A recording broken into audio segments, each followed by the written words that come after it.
So Netflix pretty much spammed my fucking dashboard with all of these fucking advertisements for this show coming up called Love Robots. Hold on, right here. I gotta move out of the way so I can fucking see it. Love, Death, and Robots. Love, Death, and Robots. This fucking box was in the goddamn way. Love, Death, and Robots. So, my wife caught it. It was spamming me, and it was getting irritated. I don't want to see the same thing over and over and over and over. But she had seen it for the first time. She saw one of the trailers. It was for trailer for Volume 4, which is the most recent one that dropped. And she was like, hey, do you want to give that a try? Now, here's the deal with the viewing in this house. I like to watch certain things. She likes to watch certain things. Very rarely do those worlds blend. And when they blend, that's what we watch. That's when we watch stuff together. So every now and then we'll pitch something for the other person just to kind of gauge where they're at. Elsewise, we just enjoy our own viewing. On this one, I was like, fuck it. Let's give it a shot. At least I don't have to be sober when we watch it. It might make it more interesting. So she only saw the trailer for 4, but she goes, I don't know if they connect. I should probably start it from the beginning. Spoiler alert, they don't. The stories don't connect. Each episode is its own world, untethered to anything. Not only are they completely untethered to any episode within the season, you could literally watch this show on fucking shuffle, and it won't fucking matter. Because they're their own fucking things. Which I think is fucking great. This is a show that encompasses the ideology of storytelling and creativity. So they have some episodes where it's like 8 minutes. There's like one episode I think that goes the longest was like 14 minutes. But they usually stay within 8, 10, 11 minutes. And personally, as a person who considers himself a pretty creative person, some of this shit is fucking crazy. It's crazy. They're able to do things in this small amount of time that I feel like I feel it's a true test of creativity. Because not every episode hits. Some episodes, they give you a little something and you watch it and you go, okay, I wasn't really feeling that one. That was a little weird or a little slow or whatever. And you move on to the next. There are some that they did where they go, oh shit, I wish there was more of this. Like, can't we do like a full show of this? Like, this is so awesome. This is so great. And it really fucks with your head. Some of these are comedy. They're really funny. Some of them are action. Some of them are horror or thriller.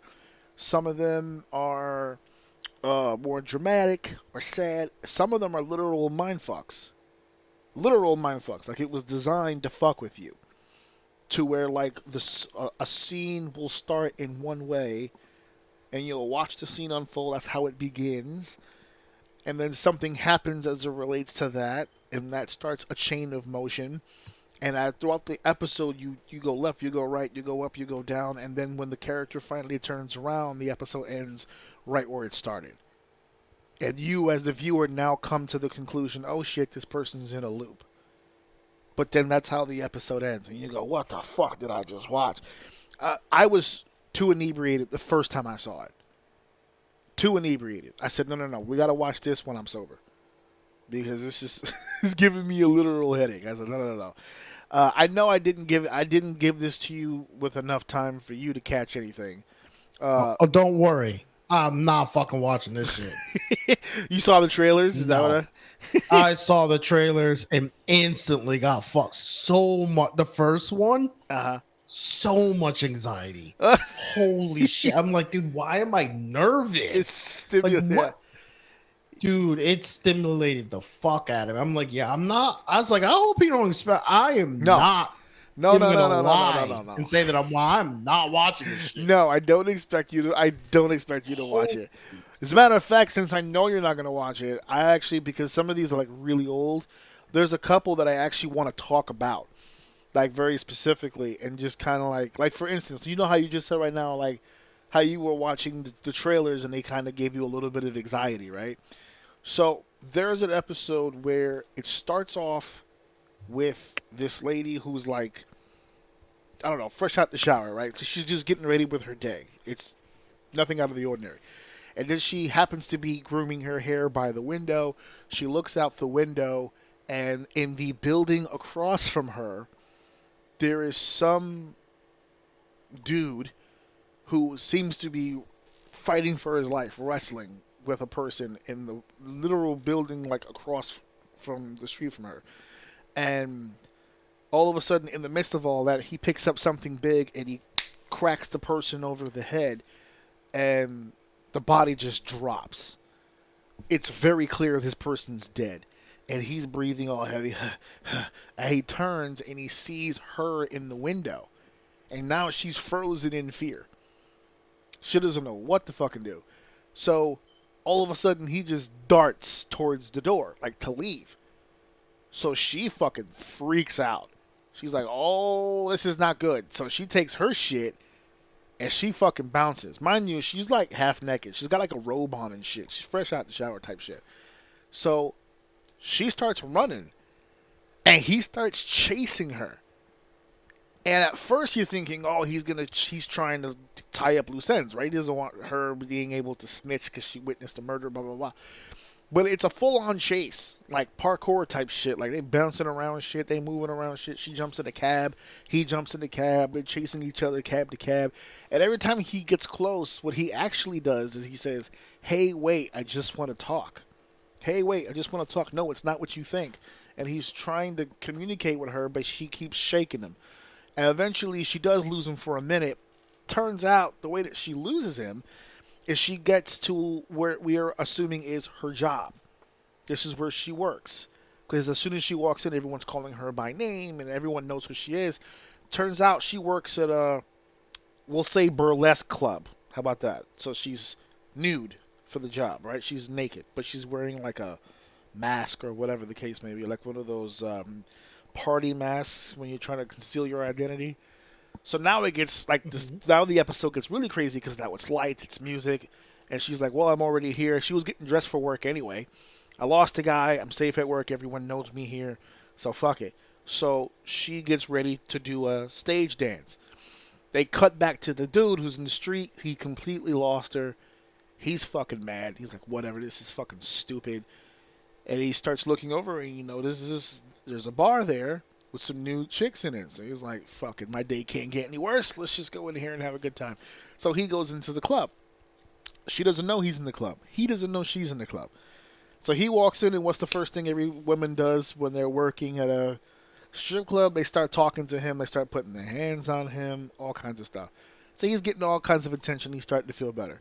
She goes on stage. She's wearing the mask. She's butt-ass naked. By the way, this is on Netflix. She's completely naked. And she's doing this really sexy dance on the couch.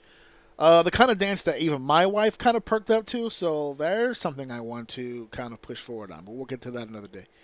And so she's dancing. He's getting distracted by the women, blah, blah, blah, blah, blah. Then there's something that happens where the mask comes off by accident. And she turns around to pick up the mask. And when she does that, she meets his eyes. He sees her. She sees him. And she panics, and she jumps off the stage, runs to the back, and the chase begins again. Now, she's got the robe on, but it's open, so she's in the street, titties just moving around. She's just doing shit. And they're chasing, and they're chasing, and they're chasing, and eventually she goes down an alley and up into a building, and she keeps knocking on doors for someone to help. One of the doors opens up, but no one's in the apartment. So she goes into the apartment, locks the door, and she's trying to catch her breath. He follows her into the building, but he doesn't know which apartment that she's in. So he's trying to knock on doors. Whoever answers the door, he just keeps walking. If they don't answer, he breaks the door down. So he gets to her, the apartment that she's in, and he starts to try to break the door down, and she starts fiddling for anything that she could find to try to defend herself. So I forgot what she had in her hand. He breaks open the door, and he sees her. Now they're in this apartment. It's just the two of them. And he's trying to tell her, just calm down. We just need to talk for a second. This is not what you think it is. And then right when he says that, he like lunged to like grab her by the hand, which sets her off. Is a whole thing. They're going back and forth, blah, blah, blah, blah. She tries to defend herself. He fucking swings something, misses, and she cracks him over the head. Boom. He hits the ground. He's bleeding out of his head and it looks like he died. She leans over and she's trying to catch her breath. And she leans and she looks to her right. And now she looks out the window across the street in the building across from her is the guy who is the same exact guy that she just killed, the one who was chasing her. He's in the other window brushing his teeth, looking at the window, watching her kill somebody. And then the episode ends. And my wife and I were like, wait, what the fuck? It's like, wait a minute. So are they looping? Like, are they taking turns? So now he's going to chase her, and then he'll kill her, and then he'll see her in the window. Like, we're just going to keep going back and forth? Are they entangled in this web forever? And it's a short, so we'll never see it again. So we're like, fuck. Yeah, that's too much for me. That was the one that I saw when I was high. I was like, no. I got to watch this sober because it's messing with me. There's another one where this lady was like abused as a young girl. So she got, she was raised in the streets. So she just decided to turn that anger into something else. And she became a fighter and she was defending herself. And as she grew more, the world around her changed. And they have these things, how do I explain it? You ever seen Real Steel with Hugh Jackman? Yes. With the big robot fights, and he was doing the boxing, and the robot would mimic him. Same deal. She puts a headset on, and she gets to control this big monster beast. And the two beasts will fight. But they have the fight, usually, they're fighting with their minds. And she controls this thing, but she uses her own unique fight style that she learned growing up in the whole deal. And so she's becoming real famous on the circuit because she's really good. She hardly ever loses. So there's a guy who runs a tournament, and not only does he want her in the tournament, in the fighting thing, but he kind of wants her to take a dive. And she refuses to do it. She doesn't want to do it. So he gets pissed off, but he's like, fuck it. I can't make her do nothing without, whatever. So I'm going to put money on this person. He does whatever he does. So he put money on the dude because the dude is really his champion. So he's like, he's going to fuck you up. She's like, no, not only am I not taking a dive, I'm going to fuck him up. So he puts money on the other dude. They have a fight. It's a really tough fight. She almost died like twice. But in the end, she wins. So when they go back to celebrate, the dude who runs the tournament, he's got this big tittied fucking blonde beautiful fucking woman who was like all over him earlier. She comes into the room to tell her that her dude is not happy with her at all for winning this fight. He's pissed. You got to be careful. You might want to get out of here. He's going to do some shit. Like she's making it sound like she's really concerned. So the original girl that I'm talking about, she like, thanks for the the heads up or whatever, but I'm not in a rush to go nowhere. Fuck him, da da da. And then she starts flirting with the blonde, and they're flirting back and forth because she is extremely fucking hot, no doubt about it. They're going back and forth, blah blah blah blah, and then the blonde one stabs her. Boom, it's a setup. Here comes the dude. Yeah, I told you not to fuck with me. Now I gotta kill you. Now I gotta fuck you up, blah blah blah. And they beat her up. And then eventually when she gets to the ground, she could barely breathe. She's all fucked up. They literally cave her fucking head in. Boom. And like it shows it. Like the foot goes in and then lifts the foot up and they show like a caved in face. It's fucking gross. And then the guy, like, he thinks the night's over. He's like, all right, see, handled business. All of a sudden behind them, the avatar that she controls with her mind wakes up. And just starts mauling the ever fucking love out of the fucking dude and the blonde chick. Fucks him up. And when her teammates come back into the locker room to see this fucking massacre that's going on in there, it's revealed to the audience that somewhere along the line, she took her own mind out of her body and put it in the beast. She lives in the beast. The person was the actual avatar. So shit. they killed the Avatar thinking they killed her. She's the monster. So earlier in that monster fight when she almost died twice, that was literally her, as opposed to the other way around. So that's why she was acting so cocky, because she knew that even if they killed that body, they wouldn't kill her. No one suspects that she's the actual beast. So shit like this, mind fucks, you know what I'm saying? And by you, all that shit that I just told you was like a 10-minute fucking day. That's crazy. Which is amazing because their ability to do any kind of character development and any kind of plot within that time frame is fucking amazing. There's some that don't hit. You watch it and it's kind of slow and you just go, okay. Then there's one episode that they actually have more stories of them. There's one episode with them in season 1, 2, and 3. They brought them back 2 more times. It's 3 robots walking around Earth after the humans have all been wiped out. So there was a big robot revolution. They won. There's no humans. So now they're just walking around what I guess would be the ruins of what humanity was, and just looking at all our shit and just trying to figure out why we did such goofy shit. He's like, what the fuck is this? I don't know. Oh, it's something they use to comb their hair. What the fuck is hair? It's fucking hilarious, the fucking way that they all went back and forth with each other. But they have some that are funny. They have some that are like super like deep. Like there's relationships that you kind of like. This one lady raised this alien, but it was like a little baby dog or whatever the fuck. And she like raised it, and she found it in the middle of space, and she saved it, and she raised it, and she fed it, and they became close friends. And even when the ship was attacked, the little thing would like try to defend her, and then by the end of the episode, it eats her and consumes her, and then goes back into space to be found by the next person. So it's like, it's sad. It's like, this shit's kind of fucked up. But I love this show. I advise. Dave said he's not gonna watch it, but I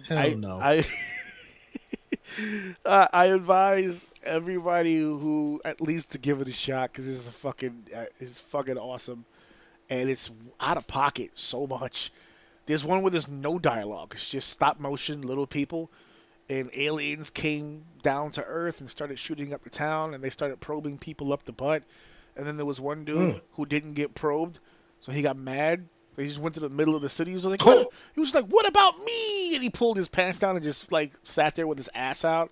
And then they put the light. They put the light on him, boo, to bring him up. He was like, "Yay!"